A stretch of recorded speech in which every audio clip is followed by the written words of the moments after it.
the peak of its glory. This period is synonymous with grand accomplishments of the physical and the mental. Architectural marvels which still stand today dot its landscape, while towering achievements in philosophy, political systems and art still influence our modern society in profound ways. We hope you become engrossed in the dazzling riches of ancient Greece and welcome you to your visit.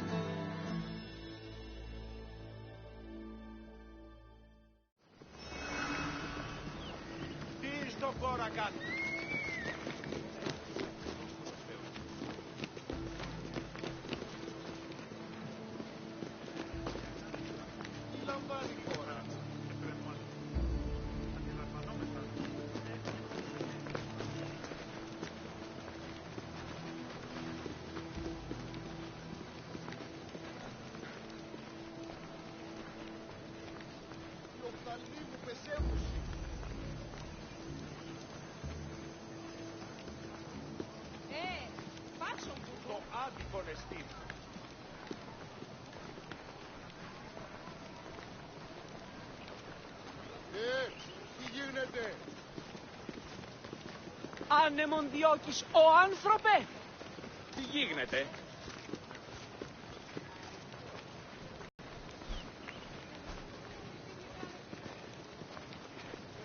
Τι τούτο είναι?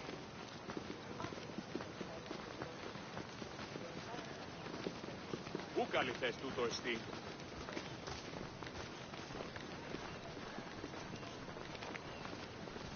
Τι συνέβη μόλις?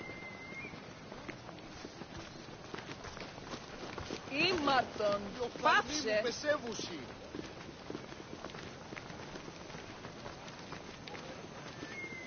Πού καλυθές τούτο εστί?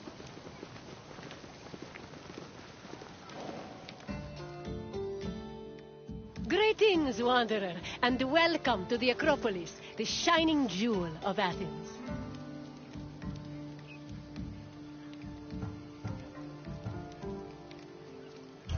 My name is Aspasia.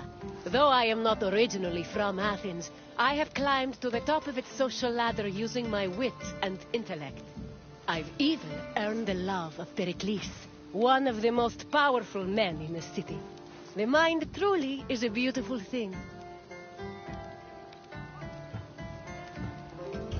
Personally, I think the Acropolis is one of, if not the, greatest place in all of Greece. Though, considering it was the project of my partner, Pericles, I may be a touch biased.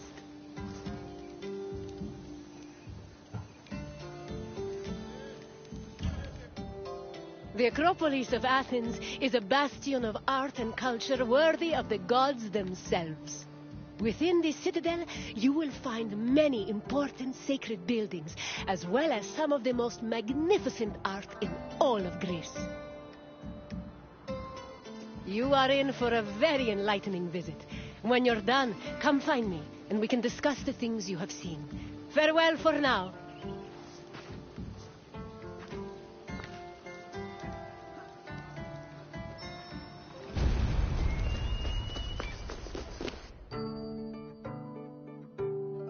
The Acropolis has gone through many changes in its long history. It began as a simple rock, was settled as early as the Neolithic period, and then became a fortress in the Mycenaean period. Stone buildings started appearing in the 7th century BCE. But the famous structures whose ruins remain visible today date mainly from a period of construction in the 5th century BCE. The location of the Acropolis is closely tied with Athens' foundation myth. Supposedly, it was the site where Athena and Poseidon competed for the city's patronage. This connection gave the Acropolis a sacred aura, and it was considered the religious heart of the city.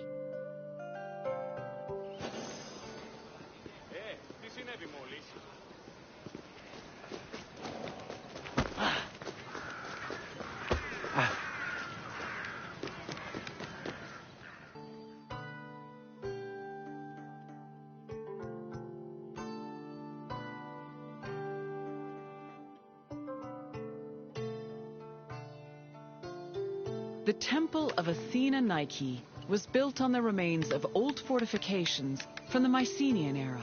Worship at the temple can be traced back to the 6th century BCE, but the building itself was destroyed during the Greco-Persian Wars a century later. It was rebuilt during the Peloponnesian War. Given that the name Athena Nike roughly means Athena of victory, it was likely constructed in the hopes that Athens would win the war. Unusually, the temple depicts historical scenes of battles against the Persians instead of the more mythologically inclined art of other Greek buildings. The temple's priestess was chosen randomly among the Athenians and received a salary of 50 drachmae annually, along with skins and trophies from sacrificed animals.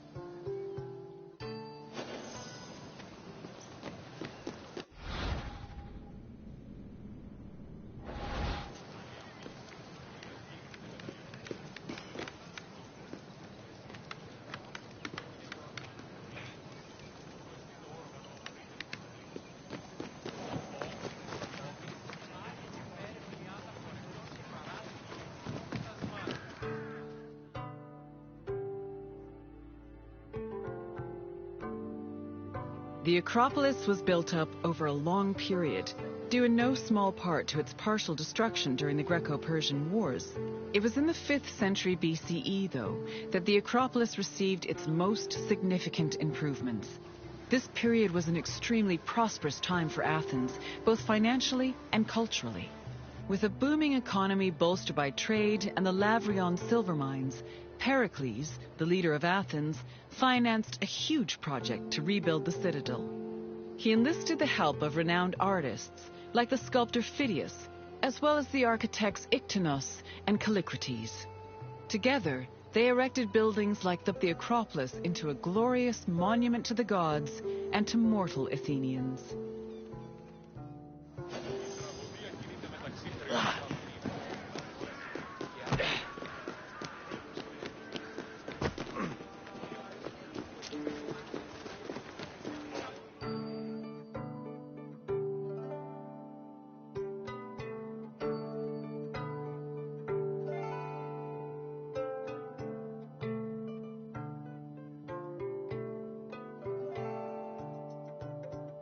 Behind the Propylaea was the giant bronze statue of Athena Promachos, or Athena who fights on the front lines. That name was reflected in the spear and shield the statue held in its hands. It was erected in the mid-5th century BCE by the artist Phidias. According to an inscription, it took 9 years to make and cost almost 500,000 drachmae. At approximately 10 meters tall, the statue was apparently so large that Pausanias claimed its helmet and spear tip could be seen from the sea near Cape Sunion, 60 kilometers away. The ornamentation on the statue's shield was engraved by the metalsmith Mies.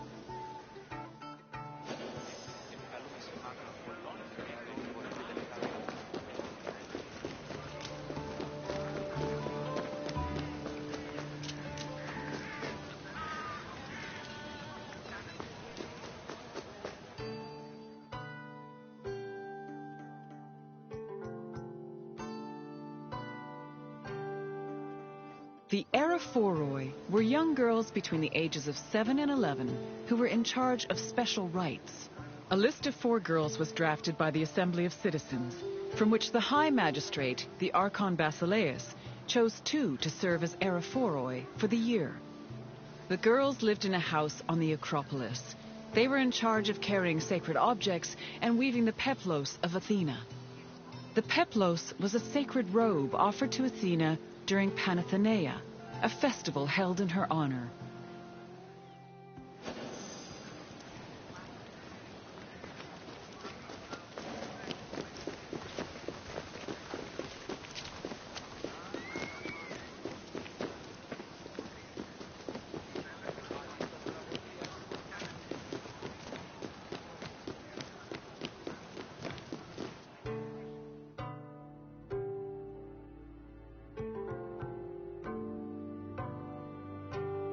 The Erechtheion was an atypical temple.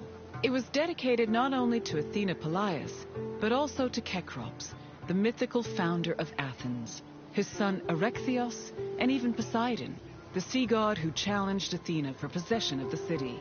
The temple was divided into sections. The eastern part housed a statue dedicated to Athena, while the western section jointly belonged to Poseidon and Erechtheus.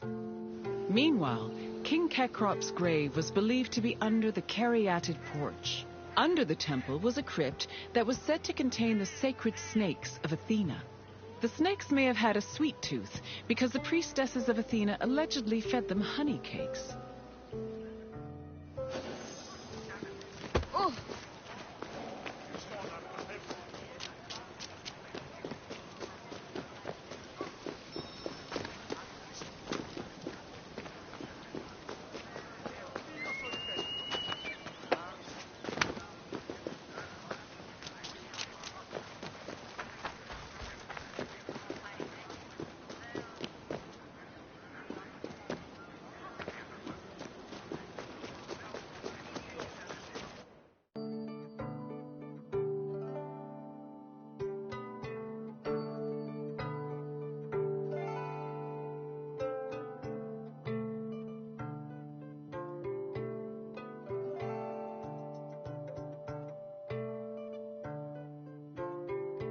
The Parthenon is one of the most well-known buildings in the world and an enduring symbol of ancient Greek civilization. While it is located on the Acropolis, the building is not a traditional temple. It was built by the sculptor Phidias and the architects Callicrates and Ictinus as a great monument to the glory of the city of Athens. That glory is evident in its many carvings. One of the most carved monuments in Greek architecture, the Parthenon's decorations depict several mythological scenes. These include the birth of Athena, her fight against Poseidon for the patronage of Athens, the gods' battle with the giants, and the procession of the great Panathenaea.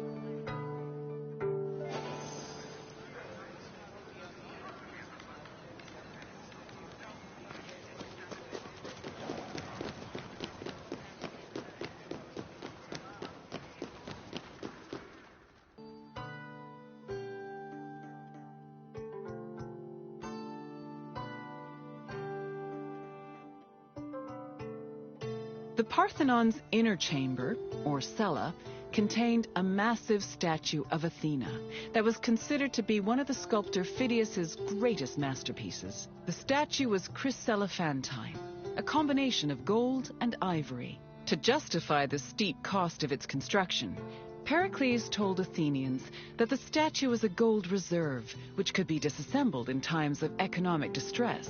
The cella also allegedly contained a pool, whose main purpose was to control the room's humidity, which helped preserve the statue's ivory.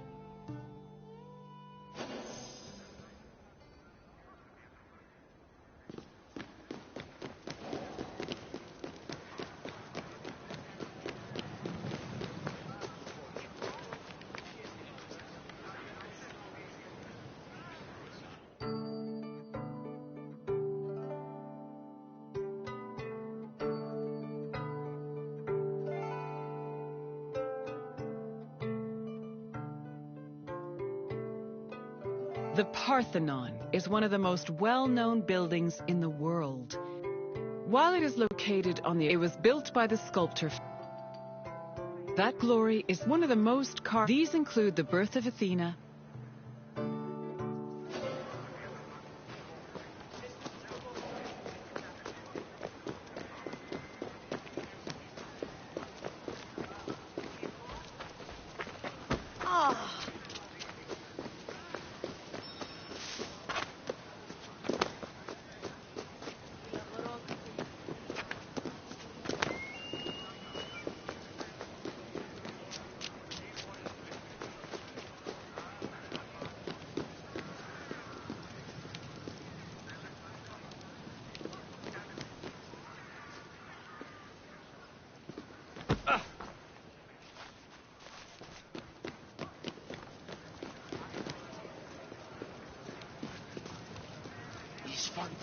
Ο χληρών εστί.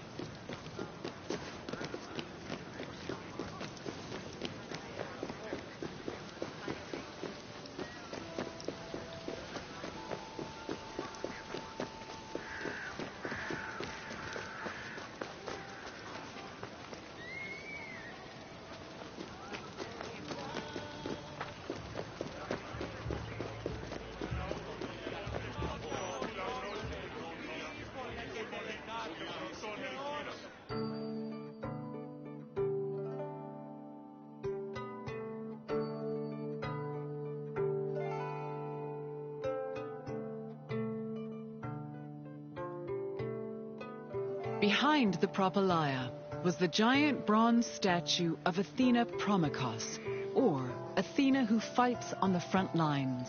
That name was reflected in the spear and shield the statue held in its hands. It was erected in the mid-5th century BCE by the artist Phidias. According to an inscription, it took 9 years to make. At approximately 10, the ornament...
Τι συνέβη μόλις?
Athens' treasury was located in the Parthenon, where it was believed to be protected by Athena herself. The treasury contained objects of great value, acquired from different conquests, as well as a mass of minted silver coins and various offerings to Athena. Pericles also decided to move the entirety of the Delian League's treasure to the Parthenon in 454 BCE. This was a great testament to Athens' power over the rest of Greece. The riches were divided into two parts, the Demosia, which belonged to the city, and the Hiera Cremata, which was dedicated to the goddess and only used for religious purposes.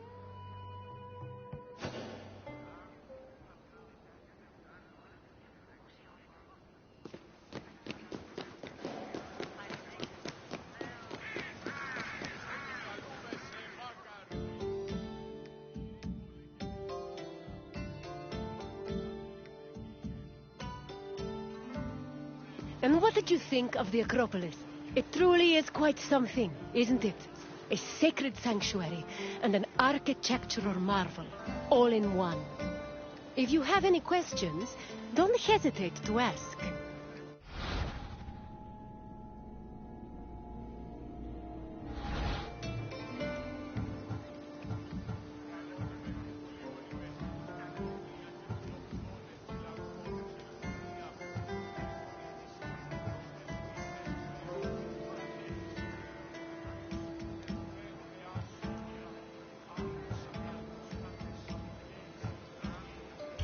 Very well. On to the next door.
Welcome, traveler, to the ruins of Mykine.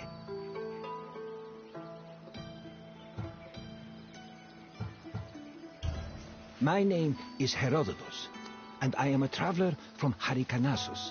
I retrace the cause of various events, such as wars and great calamities. I describe what I see and record what I'm told, all with the aim of providing a better understanding of why these things occur. Look for me to introduce you to many sights. It is humbling to stand in the remnants of such a great civilization. Looking at these ruins, I am reminded that the past is never as far behind us as we think. My name is Herodotus, and I am a traveler from Halikarnassus. I retrace the cause of various events, such as wars and great calamities. I describe what I see and record what I'm told, all with the aim of providing a better understanding of why these things occur. Look for me to introduce you to many sights. These are the ruins of Mykine, center of the old Mykenean civilization. It was home to great warriors and heroes. In many ways, places like Athens and Sparta stand on the shoulders of its accomplishments. This tour will take you through its ruins and introduce you to its most important monuments, revealing its history in the process. I hope you enjoy yourself. I'll be waiting for you at the end of your visit.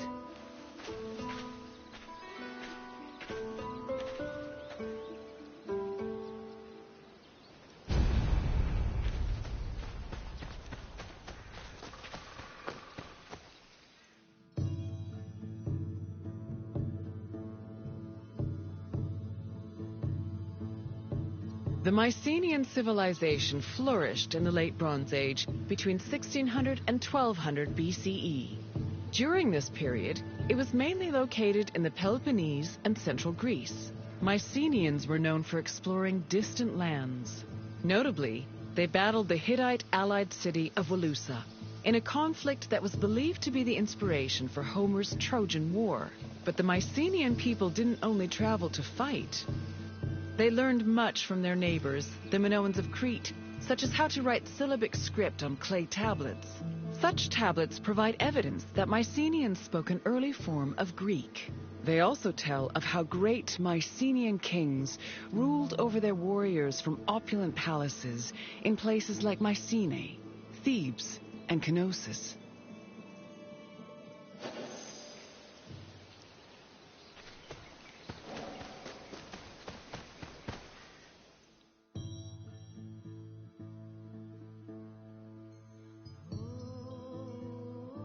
The entrance to Agamemnon's citadel, or the Lion Gate, is one of the most iconic monuments in Mycenae. It is impressive for both its height and for the intimidating rendering on its relief, which depicts two lions standing on either side of a column.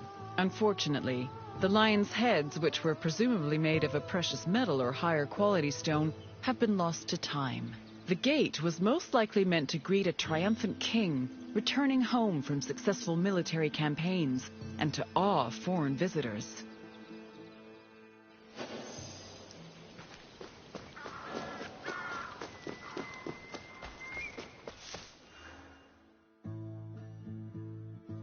When these shafts were discovered by archaeologist Heinrich Schliemann in 1876, he believed the 6 gold-filled graves to be connected with the family of the great king Agamemnon, even going so far as to proclaim a gold mask he found within to be the death mask of Agamemnon. However, this was refuted by later excavations, which showed that the 19 bodies buried in the shafts dated back to a few hundred years before Agamemnon was even born. In fact, at the time of the body's burial, the Lion Gate and the citadel walls had not even been built yet. It's estimated that the people in the graves were members of the first Mycenaean dynasty. The graves later became a place of worship for Mycenaean kings, who raised walls to protect them. These walls helped preserve several incredible artifacts, including women's jewelry, death masks, and masterfully crafted weapons.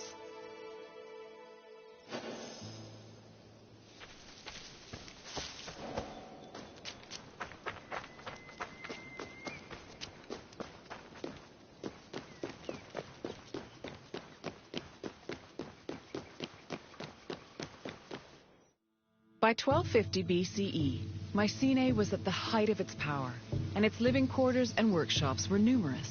Houses were built everywhere, from the top of the palace's hill near the king's residence, to the slopes and terraces within the walls, to the nearby hills outside the citadel. At one point, the citadel's walls even had to be enlarged to make room for more quarters. The people who lived inside the citadel were those with high status in either the military, religious, or administrative sectors of the kingdom. This is reflected by the ceramic and metal vessels inside the houses, as well as their painted plastered walls.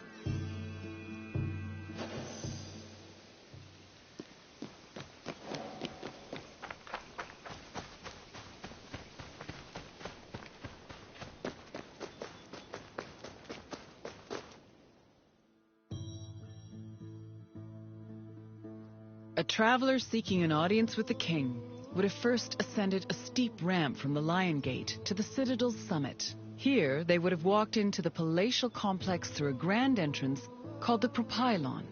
Once inside, their gaze would immediately be drawn to the palace's main hall, a monumental area known as the Megaron. The vividly decorated Megaron, which glittered with precious objects and colorful frescoes in its heyday, was where the king would have received the traveler. If the king was feeling generous, he would have shared with the visitor the palace's most marvelous feature, its commanding and majestic view, which stretched from the plain of Argolis to the gleaming Aegean Sea.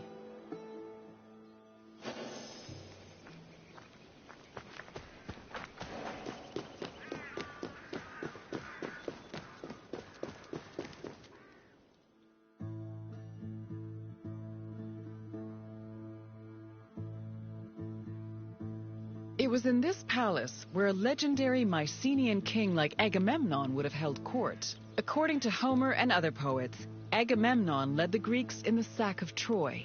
Stories say that he was a fearsome warrior on par with Achilles, but also an overly ambitious and arrogant ruler. He sacrificed his own daughter, Iphigenia, to convince Artemis to grant his ships passage to Troy. After conquering the city, he returned to Mycenae with mounds of riches, and a Trojan named Cassandra as his concubine. Agamemnon's wife, Clytemnestra, was not pleased with her husband's sacrifice of their daughter. She plotted to murder her husband out of anger. The plot was successful, and, depending on the version of the story, Agamemnon was either murdered in his bath by Clytemnestra or killed by his cousin Aegisthus during a banquet.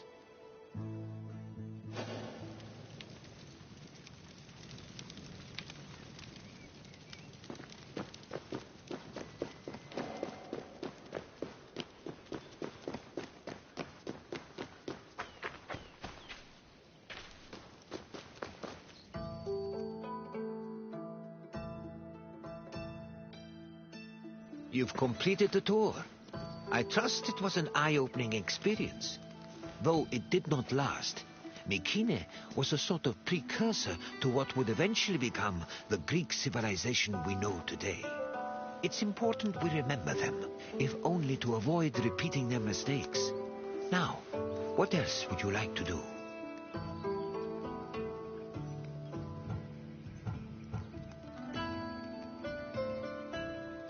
I appreciate your desire for more knowledge. Let us continue.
Welcome, friend, to this especially sacred part of the Olympian sanctuary.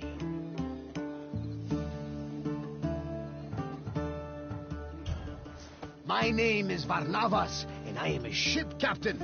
Don't be fooled by my scarred eye. Though I've seen my share of combat, I mostly stick to trading these days.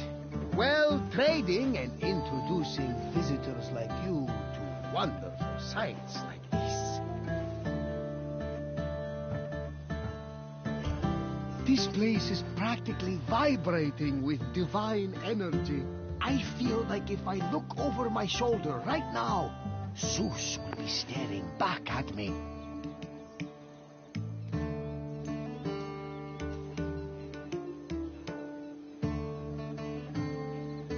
The sanctuary of Olympia was dedicated to Zeus. king of the gods.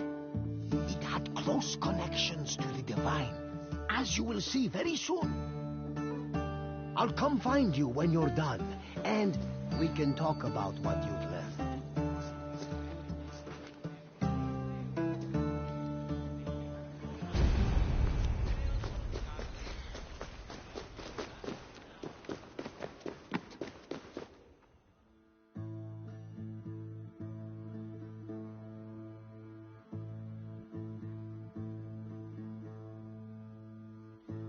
This workshop was built for the renowned sculptor Phidias after his work on the Acropolis of Athens.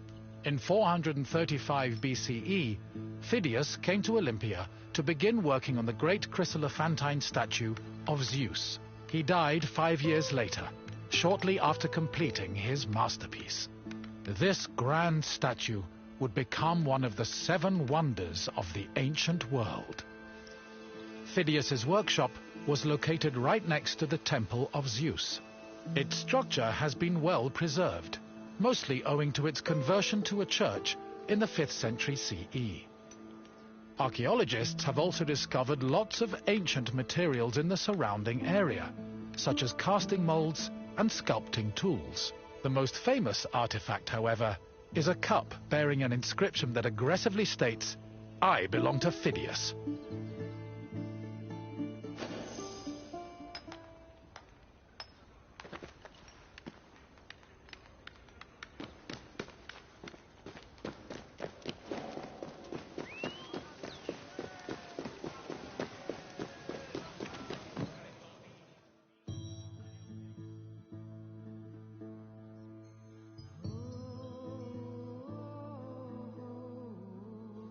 On the 5th and final day of the Olympic Games, victors attended a ceremony where they were crowned with olive wreaths and showered in flowers. The crowns came from the sacred olive tree of Zeus, which was planted near the god's temple. A young boy trimmed the branches with a golden sickle before giving them to the Hellanodikai to turn into wreaths. After the crowning ceremony, it was time for great feasting and celebration.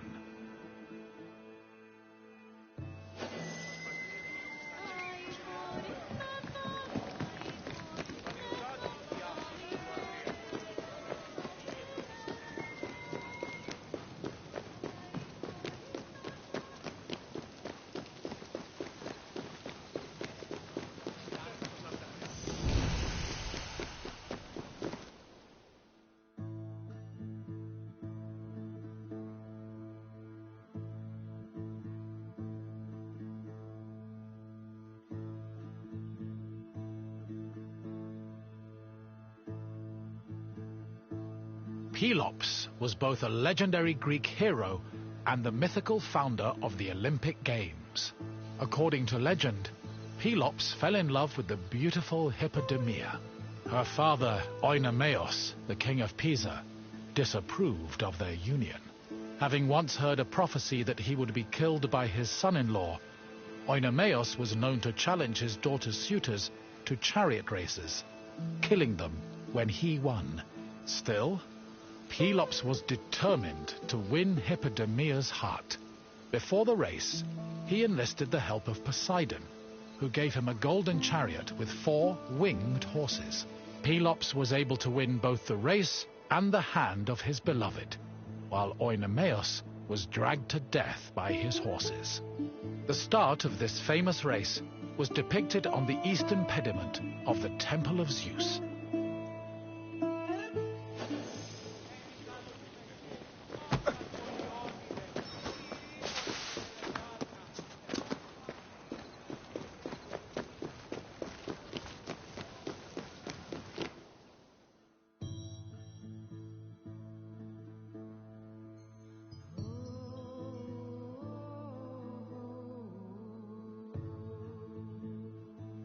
The Heraion was a temple dedicated to Hera.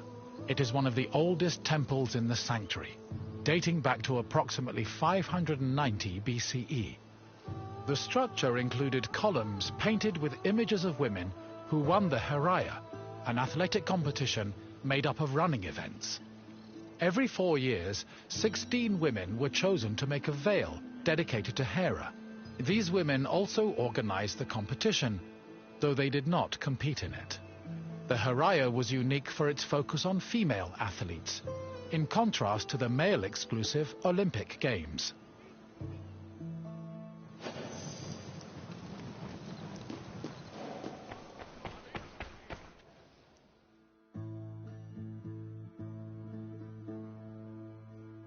Hera was the goddess of women, marriage, family, and childbirth. She ruled Mount Olympus as Queen of the Gods, along with her husband and brother Zeus.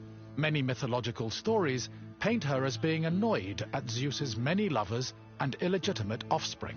In Greek art, Hera is usually depicted as matronly and regal, often wearing a crown or sitting on a throne. She is also sometimes seen holding a pomegranate, a symbol of both fertility and death. Hera's cult was very popular across Greece, and Olympia even minted her image on its coinage.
One of the highlights of the Olympic Games was a ceremony that took place on the third day of the festival.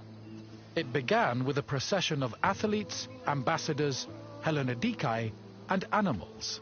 The group made their way around the Altis until they arrived at the Temple of Zeus. Then the animals were brought in front of the altar of Zeus and offered as a sacrifice. This sacrifice was known as a hecatomb, a word that originally described the sacrifice of 100 oxen. During the hecatomb, the bones and legs of the animals were burned and carried to the top of a mound of ashes from previous sacrifices.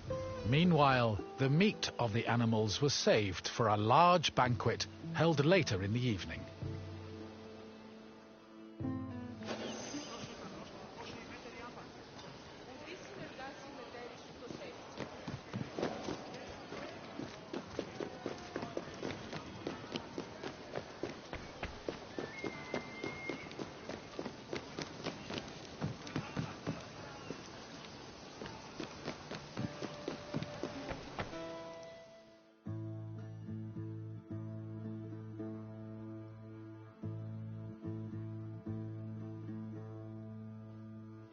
The Olympic Games were dedicated to Zeus, and all the ceremonies and events were hosted in his honor.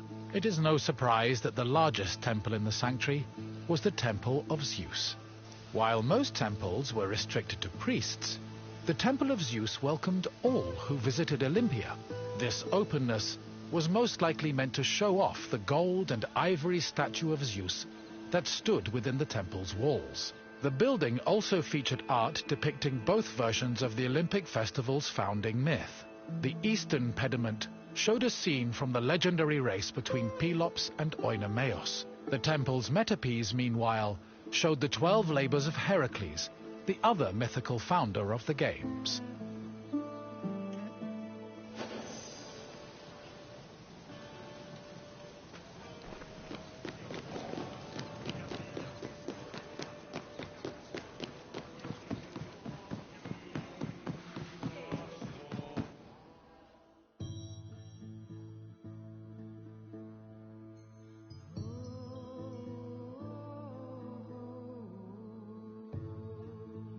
Zeus was the god of sky and thunder, and king of the Olympians.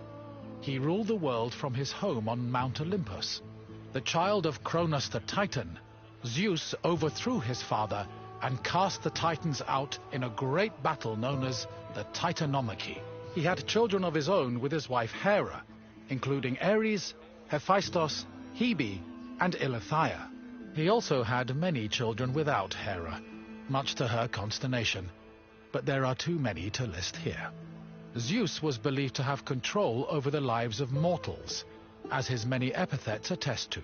For example, his title Hawkios made him a keeper of oaths, while Xenios was the name conferred to him as a protector of hospitality. In Greek art, Zeus was usually depicted holding a thunderbolt and sitting on a throne, befitting his position as king.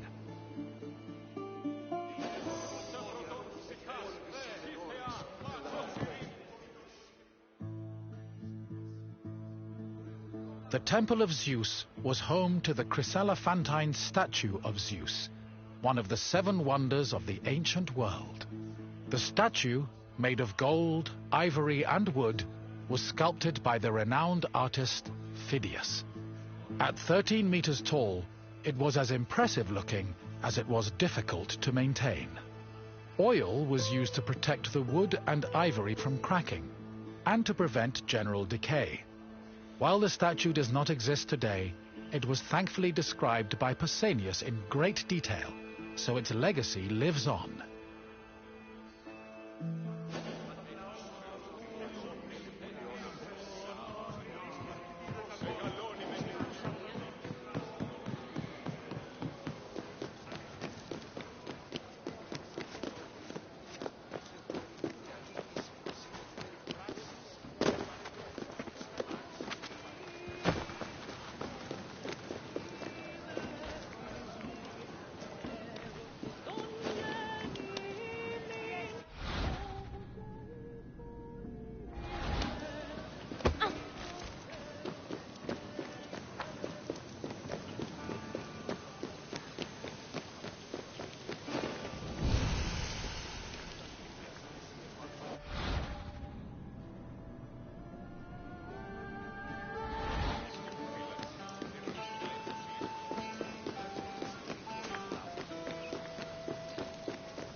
Hello again! I hope you enjoyed your visit and feel a little bit closer to the gods. Well, as close as a mortal can get. Is there anything else you'd like to do? Of course! Follow me, my friend!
Greetings, wanderer, and welcome to the Agora of Athens.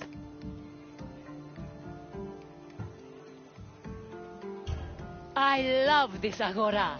Where else could you find a common fish merchant and an extravagant jewelry seller within a few feet of each other? It's that kind of variety that makes city life so rich and exciting.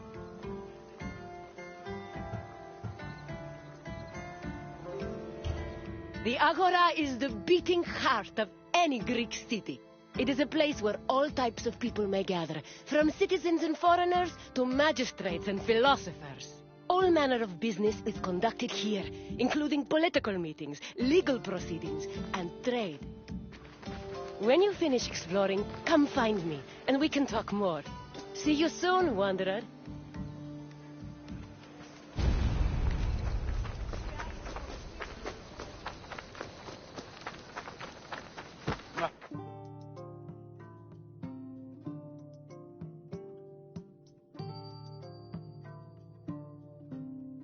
The Agora was the civic center of Athens, but it wasn't only frequented by politicians and city officials. The area housed a market where people could purchase food and other goods from merchants. It was also frequented by philosophers who used the public space to establish schools and pass on their teachings to students. Religion had its place as well. Temples dedicated to Hephaestus and Apollo were located in the Agora, along with the altar of the 12 gods and the monument of the eponymous heroes.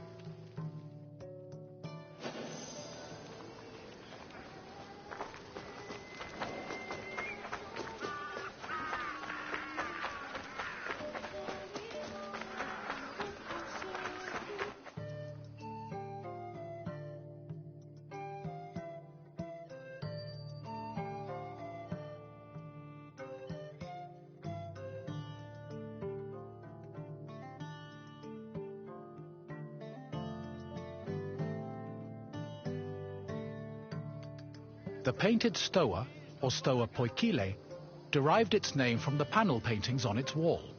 The paintings were created in the 5th century BCE by famous artists like Polygnotus and depicted Greek military victories like the Battle of Marathon.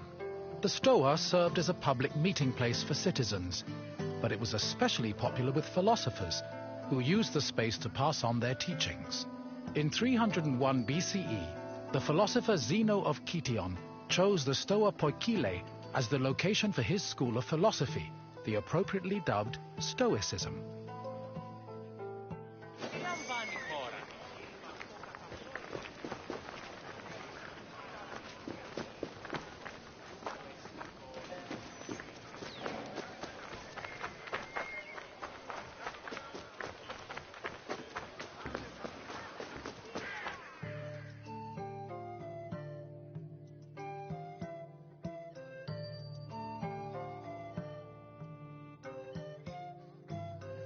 Trade in the Agora was supervised by magistrates. There were 5 agoranomoi who kept order in the market, controlled the quality of goods, and collected market dues. This provided revenue to the city and helped pay the magistrates and those in charge of maintaining order. The market benefited everyone. Customers bought what they needed, merchants made their living, and city officials received the money they needed to keep the wheels of democracy turning.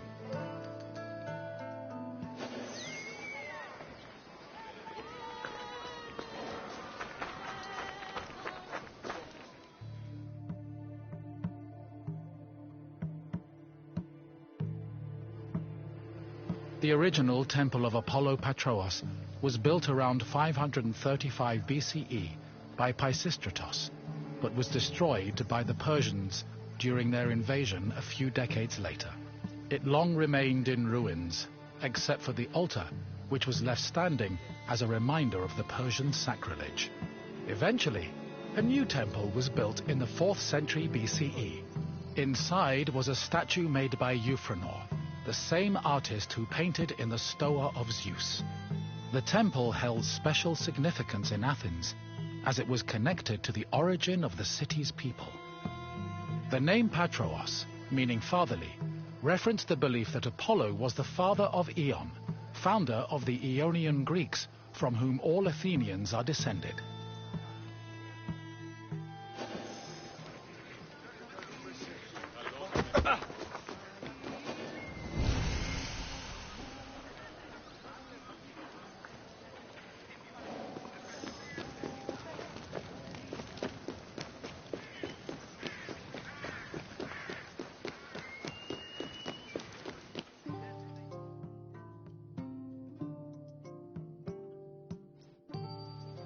The Temple of Hephaestus overlooks the Agora from the Colonus Agoreus hill. Today it is one of the best preserved temples in Greece, owing to its conversion to a church in the Middle Ages. But while this transformation preserved the structure, it also damaged the surrounding sculptures. The temple was dedicated not only to Hephaestus, the god of metallurgy, but also to Athena Ergane, goddess of arts and crafts. Nearly every part of the Hephaestion was lavishly decorated with depictions of famous mythological events, like the labors of Theseus. The Theseus scenes gave the temple the nickname Thesion, a name that lives on today as a city district in Athens.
The Boulaterion was another building in the Agora that contributed to the democratic process. It housed the Athenian Council of Citizens, the Boulé. This council of 500 was composed of 50 members from each Greek tribe, all of whom served a one-year term. They were chosen by lot from among citizens over 30. Every month, one group of 50 was chosen to lead the Boulé's executive committee, the Prytaneis. The Prytaneis met every day of the month and called meetings of the full council in the Boulaterion, where they spent their time discussing bills.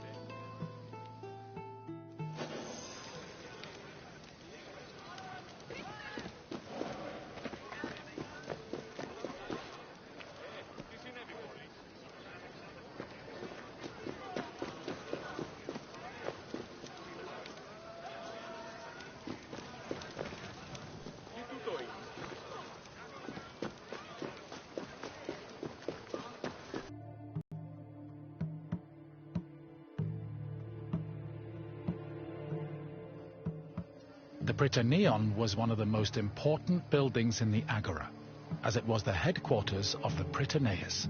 The Prytaneis was the executive committee of the Boulé, who ran the city's daily operations.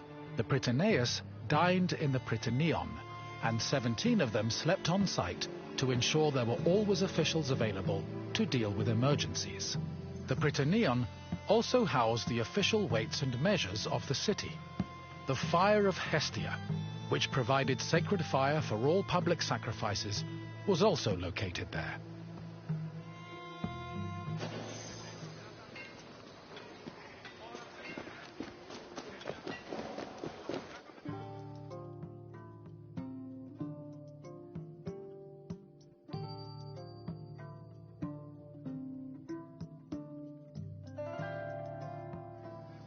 The Heliaia was the most important court in Athens and was presided over by a group of judges called heliasts.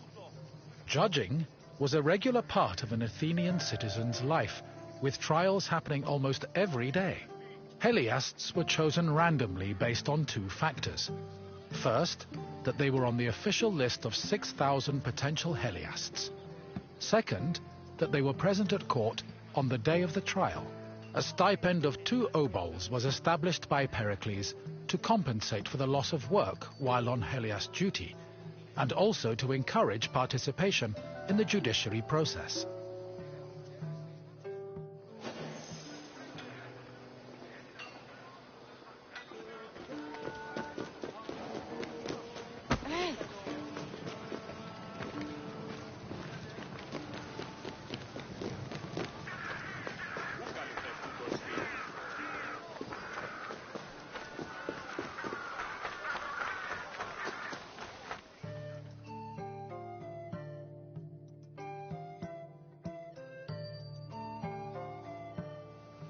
In the Agora, an Athenian could buy and sell many different products. The permanent retail market was divided into sections according to the category of merchandise.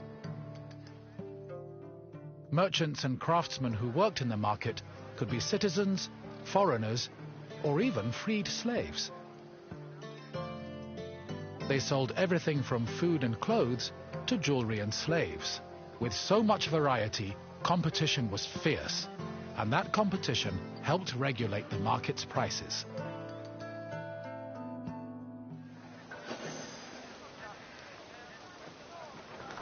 Τι συνέβη μόλις?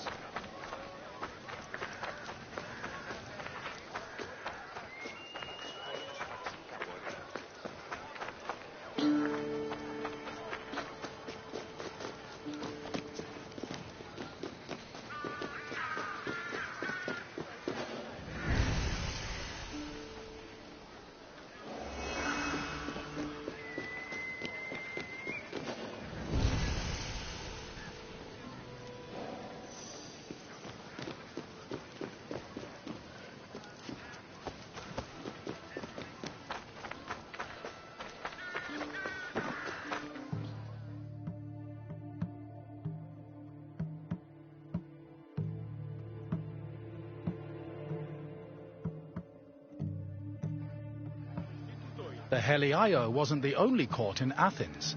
This other court was located next to the South Stoa. Historians believe it to be a court based on the discovery of a nearby box containing 7 bronze ballots. These ballots were used by jurors to give their verdicts. The reason trials were so common in Athens might have been related to their democratic regime, which promoted the individual's right to demand reparations for injustice. However, not all legal matters were settled in this fashion. If a claim was small enough, it was settled individually by a magistrate. Public trials were reserved for more serious offences, such as murder, theft, and political crimes.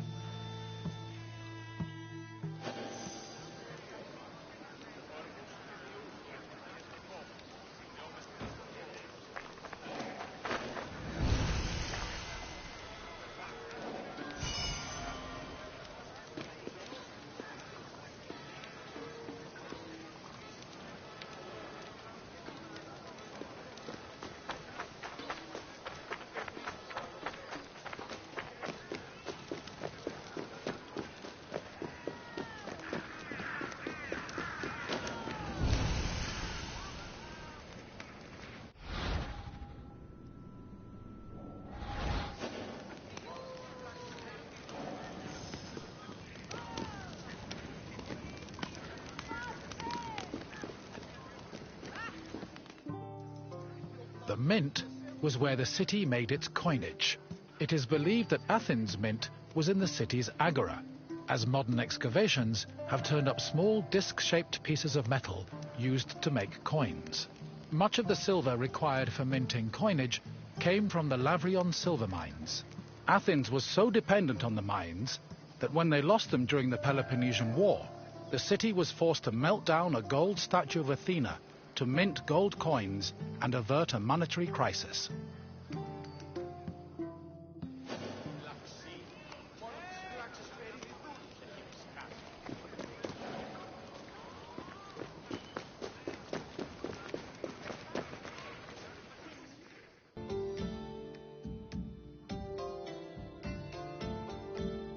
You have now experienced the Agora, following in the footsteps of countless Athenians before you. I hope the trip has impressed upon you how important this place was to trade, politics, and law. If you have any questions, don't hesitate to ask. As you wish. Let's see what else Greece has in store for you.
Here, visitor, and welcome to this sacred site.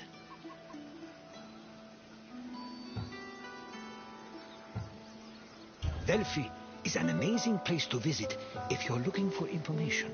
I've come here on several occasions in search of answers to some particularly puzzling questions. And sometimes I even found them. This is Delphi, home of the renowned oracle.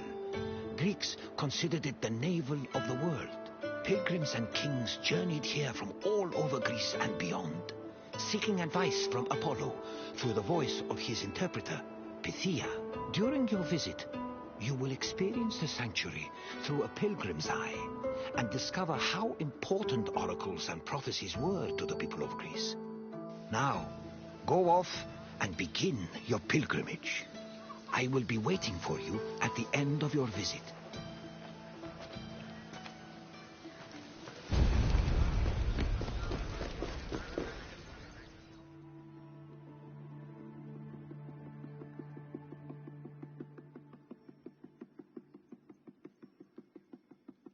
On their journey to the Temple of Apollo, pilgrims walked this sacred path up Mount Parnassus.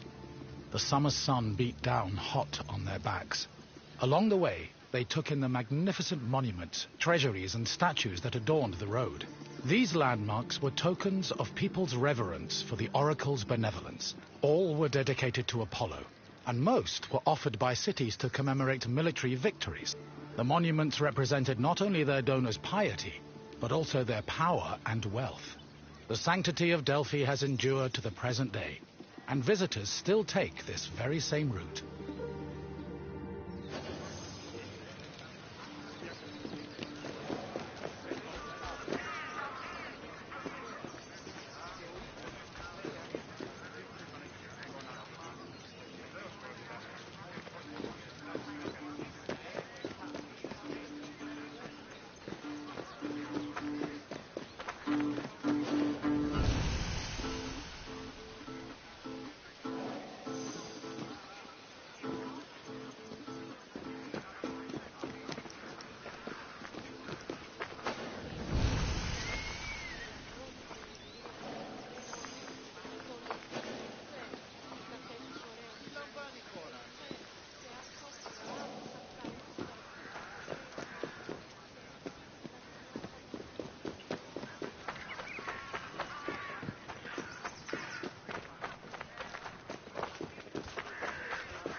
One of the most impressive dedications to Apollo came from the Cnidians, a Greek population that colonized the island of Lipari, north of Sicily.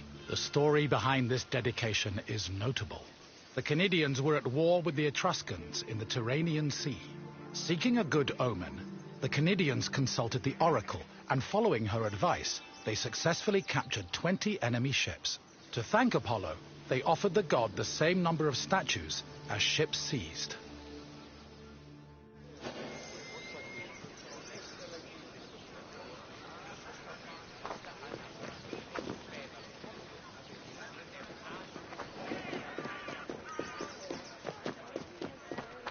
Hey!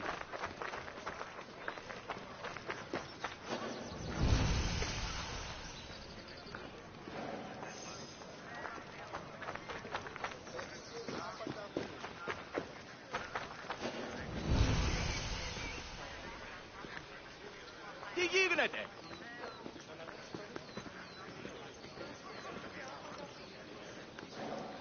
Αδύνατον εστί.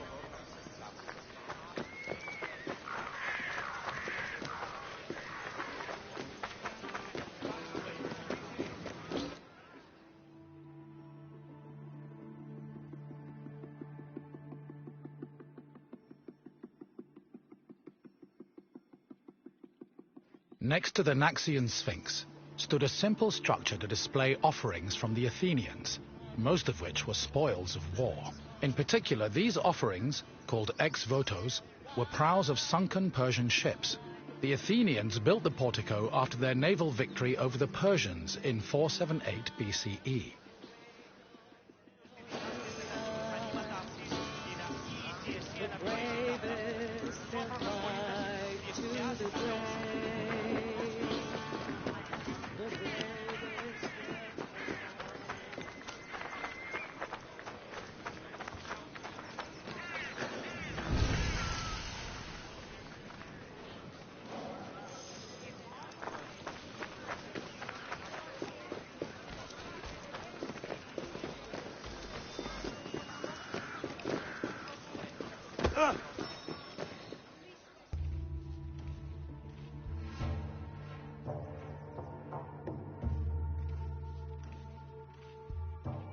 Once arriving before the temple, pilgrims wishing to consult the oracle had to first pay a tax. This tax gave them the initial right to approach the altar of Apollo and make an animal sacrifice to the god. But before proceeding to the Pythia, the preliminary ritual had to succeed. If the animal reacted favorably and showed signs of acceptance to the god, it was sacrificed, and the pilgrim would be allowed to enter the temple to question the Pythia.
At last we arrive at the Temple of Apollo, where the oracle relayed her prophecies. The temple was the final destination of those seeking an audience with the Pythia, and its appearance matched the majesty of its purpose. Atop its imposing columns, the structure's pediments displayed famous mythological scenes, sculpted by the renowned Greek artist Antenor. But as grand as the temple looked from the outside, it paled in comparison with what happened within.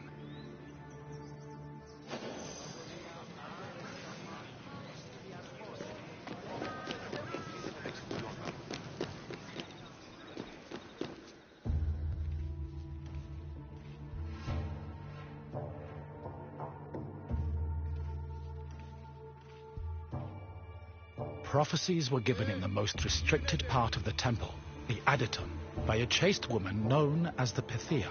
Before delivering prophecies, she first purified herself with water, then burned laurel leaves and barley flour to begin the ritual. Finally, while seated on a tripod surrounded by offerings, the Pythia delivered Apollo's messages.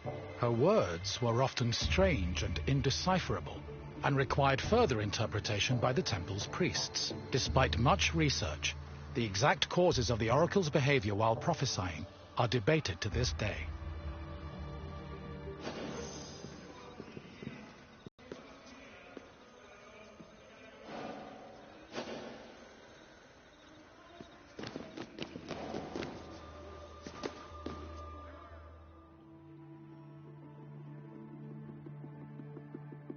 Myths say that while searching for an oracle who could impart their words to mortals, Apollo established a sanctuary on Mount Parnassos. Apollo took over this site by slaying its sinister guardian, the snake-like Python.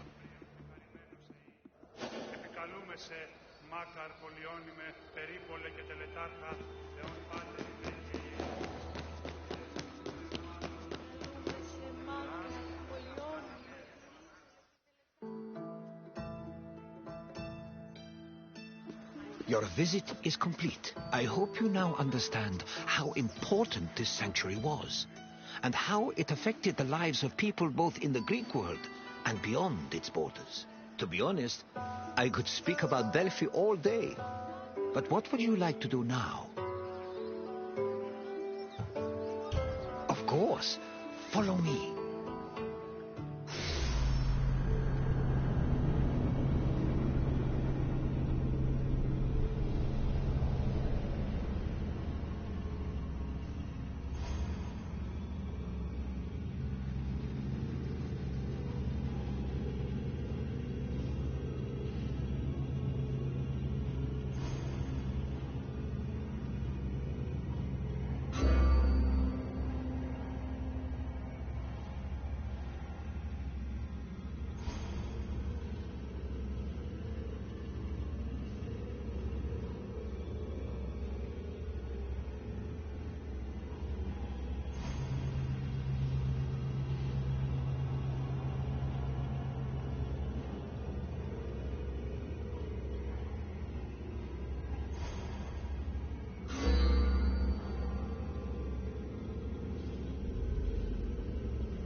Greetings, wanderer, and welcome to the port of Piraeus.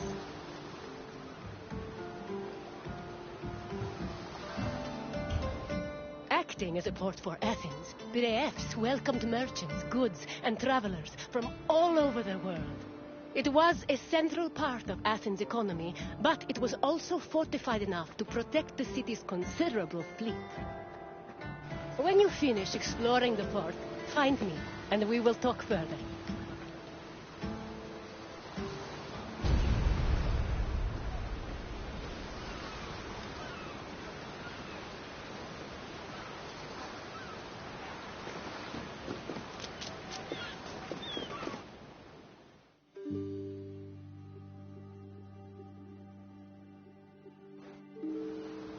Piraeus, a peninsula southwest of Athens, became the city's main port after the politician Themistocles encouraged the development of its natural harbors. These developments led to the gradual abandonment of the older harbor of Phaleron. Piraeus's fortifications were further developed by Cimon and Pericles, along with the long walls which ensured goods could still be moved during sieges. Piraeus was divided into three main sectors: the military port, the Emporion, and the residential area. By the 5th century BCE, it had become not only Athens' naval headquarters, but also the mercantile center of the Mediterranean.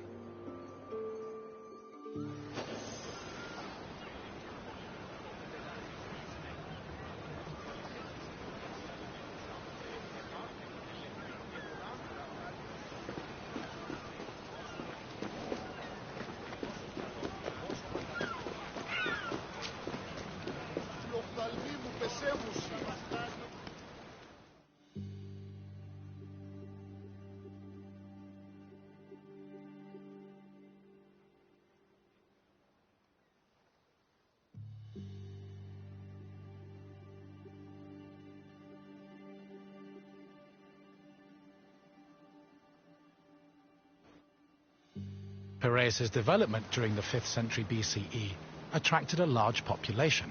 Many craftsmen, merchants, bankers, sailors, and ship owners moved to the port in great numbers. The population was a mix of Greek citizens, foreign visitors, and immigrants, known as metics. The variety of the port's inhabitants gave Piraeus a cosmopolitan atmosphere. Most of the residents were involved in trade, but others worked on shipbuilding or in larger-scale industries like shield factories. Piraeus's commercial focus offered many opportunities for those seeking to increase their wealth and status. One such rags-to-riches tale is that of Passion, a slave who eventually became a citizen and earned a fortune thanks to his bank and his shield factory.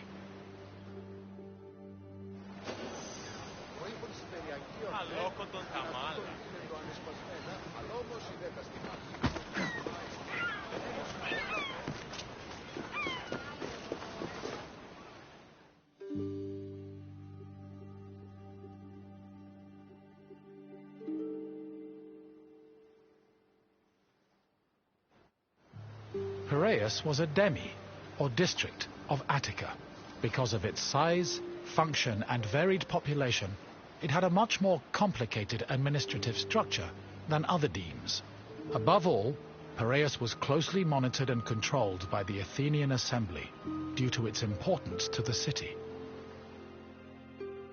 Within the port, there were two separate categories of trade: international trade, which took place in the Emporion, and retail trade, which was managed by Kapoloi in Piraeus's agora.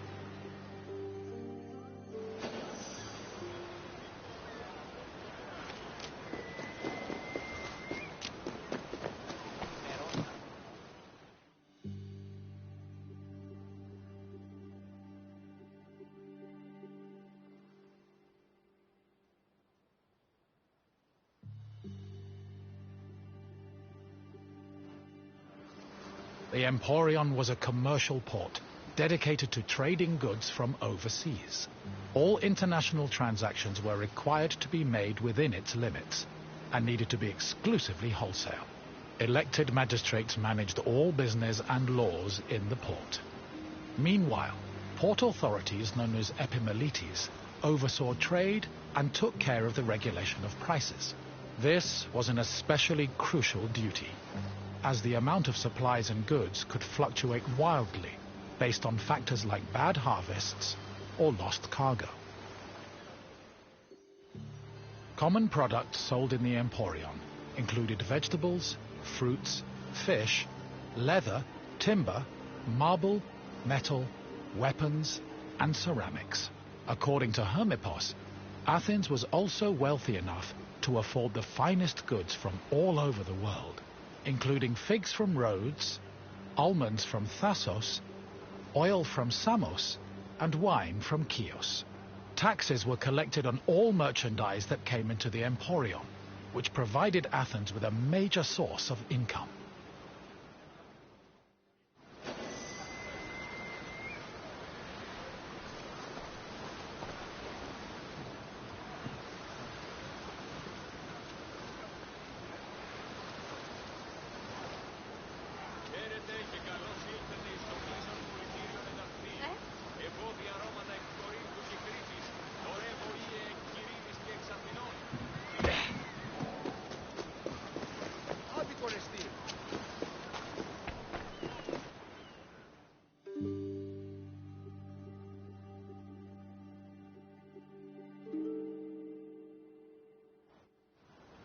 After arriving in the Emporium, merchants set up samples of their goods in a display area called the Deigma.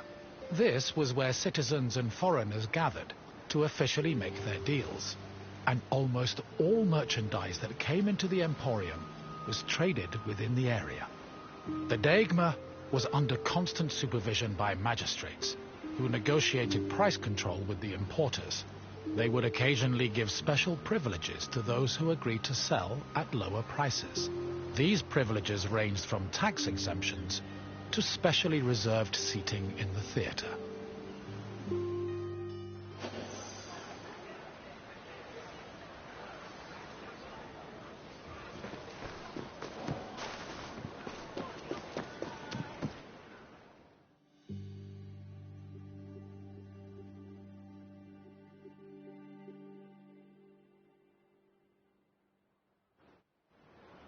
Piraeus was a deme, and as such was supervised by a magistrate called the Demarchos. While most demarchoi were chosen locally within their deme, Piraeus was appointed directly by Athens, so the city could better monitor its commercial interests. In fact, matters regarding the Emporion, the military harbour, and the grain trade were regularly debated and decided by the Athenian assembly.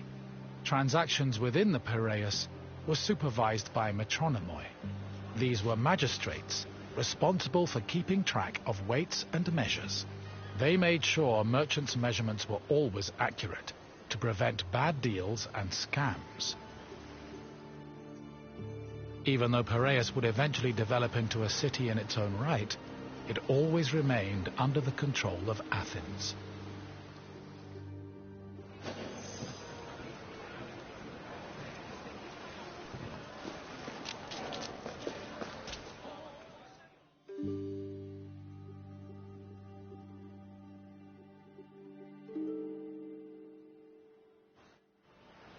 A commercial tax of 2%, or a pentecost, was placed on all cargo entering and leaving Piraeus. The tax was collected by a group of 5 people called pentekostologoi. According to Andocides, this position could be bought for the hefty sum of 30 talents, or 180,000 drachmae. However, most of these officials made a profit of up to 6 talents, making the job very lucrative. While merchants were responsible for setting the value of their goods, pentekostologoi had the power to challenge the value, if they saw fit. Furthermore, merchants were required to register with these officials before they could transport, display, and sell their goods.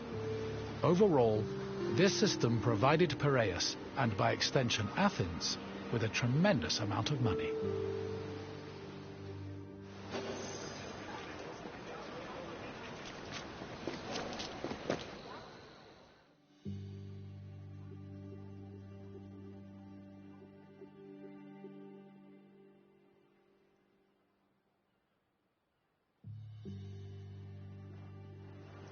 The sale of grain was overseen by special magistrates called sitophilakes. Since some Greek cities had a grain deficiency and relied heavily on imports, these officials were extremely important. Their duties encompassed all aspects of grain commerce, including price control and profit margins, to ensure Athens remained well fed. This is no surprise. Grain was so important to Athens that 2/3 of all stocks were required to be transported and sold at the city's agora by law. According to Demosthenes, The significance of the Sitaphilakes was such that if they failed in their duties, they faced the death penalty.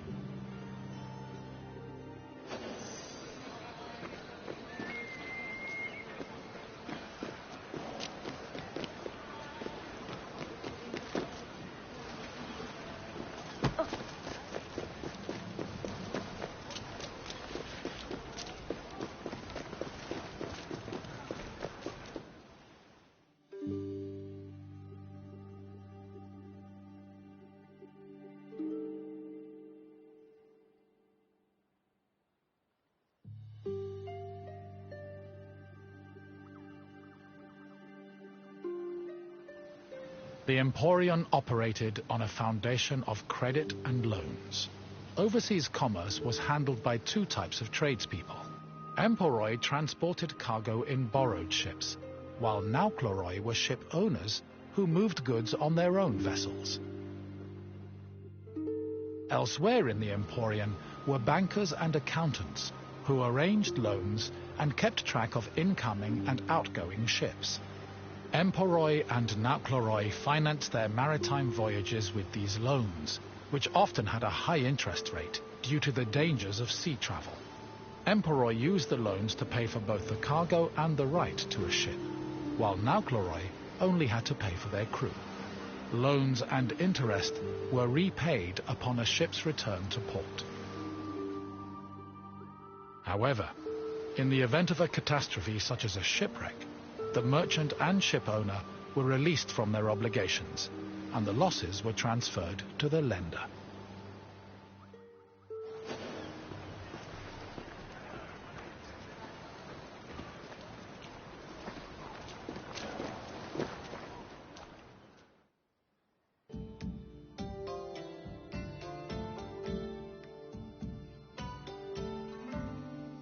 You've returned. I hope you enjoyed your stroll through the port. Spyrzafps was important to Athens' commercial interests, but it eventually came into its own as a vibrant and bustling port. If you have any questions, don't hesitate to ask.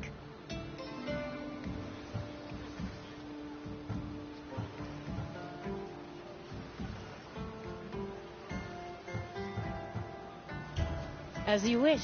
Thank you for visiting.